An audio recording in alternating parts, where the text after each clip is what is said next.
What are valve clearances for Briggs and Stratton 17.5 single-cylinder OHV model 311,777? I can't find my manual. When did you last clean or perform maintenance on your Briggs and Stratton tool or machine? How old is it? Every year. Got it in 2002-ish. How long has this been going on with your Briggs and Stratton? What have you tried so far? The problem happened a couple of years ago. Sputtering, blowing crankcase smoke, losing power. I adjusted the valves and it was all good till last week. I set the valves to 0.005 and 0.007, it runs smooth again, but is still blowing some smoke.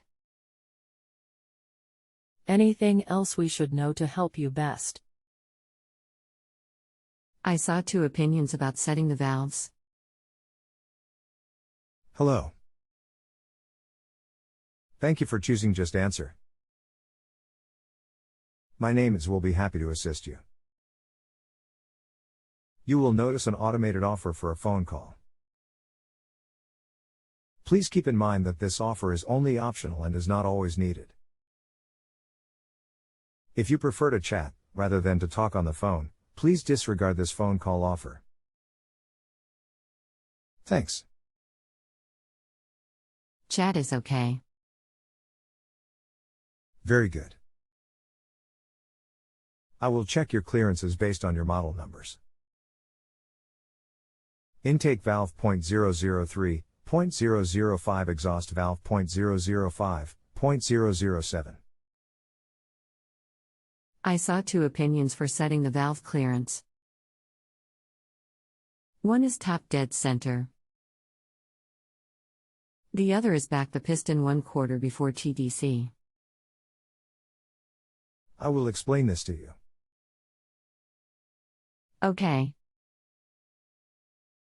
Briggs and Stratton recommend that you adjust your valves when your piston is 1/4 of an inch past top dead center on your compression stroke, both valves closed.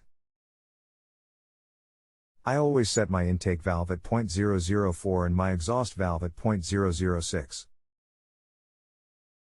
I have used this method for many years, successfully. Okay, where does the smoke come from? What color is the smoke? Blue. Blue smoke indicates that your engine is burning oil. Have you checked your oil level and the condition of your oil? Check to see if your oil is diluted with gas. The oil is Mobile 1, always used it. Still light brown, clear. The oil does not seem to have a gas smell. This may help. Last time I did the valves, I was able to test the engine with OHV cover off and watch them work. When I tried that today, the oil was spraying out. I wonder if a valve stem guide may be wearing out. Thanks for this additional information. It is very likely that you have a blown head gasket. What pressure should it have? I can check it. Briggs and Stratton do not give a compression reading for your engine. You will need a leak down tester to check for a blown head gasket. Video, click here. I attached a link to a video that will show how to help diagnose a blown head gasket. Okay, I will try some of that tomorrow. It's getting late here. Donald, thanks for your information tonight. There is still hope. Can I save our chat somehow to read again tomorrow? You are very welcome. Sorry for the delay. We can from here if you need additional assistance. There is a link in your email that will link you back to our chat discussion. If you have a home improvement or appliance question and want to chat with an expert, now visit justanswer.com/YTHI.